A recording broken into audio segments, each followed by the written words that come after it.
После мединститута я перешла в Академию медицинских наук, чтобы быть ближе к Юрию Петровичу. И мы с ним начали очень интересный этап нашей жизни. Мы все свое время посвящали научной работе. Наступила перестройка.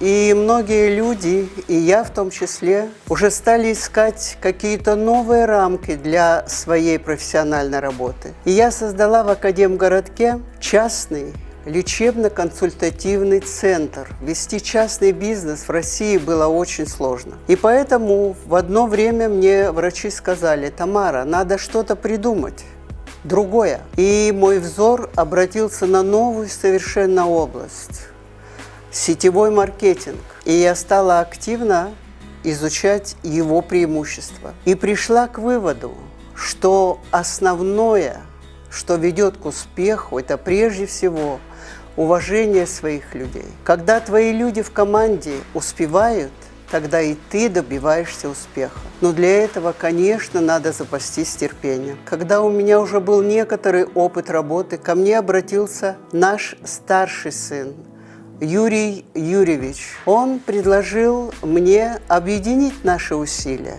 мои усилия, Юрия Петровича, в компании «Сибирское здоровье». И я спросила его: Юра, а какие преимущества ты можешь назвать? И он мне сказал: в нашей компании все по-честному, все продукты контролируются очень тщательно, клинически испытаны. Мы хотим развернуть производство, чтобы выйти не только на российский рынок, но и выйти на международный рынок. И эта перспектива меня захватила, мне понравилось это предложение. Когда я получила приглашение в компанию «Сибирское здоровье», мы пришли вместе с Юрием Петровичем, потому что вот уже 51 год мы неразлучны. И я всегда очень радуюсь, когда приходят в команду мама и дочь, мама и сын, муж и жена, бабушка и внук. Это значительно расширяет ваши рамки, потому что вы друг друга обогащаете, вы друг другу помогаете, поддерживаете. Секрет моего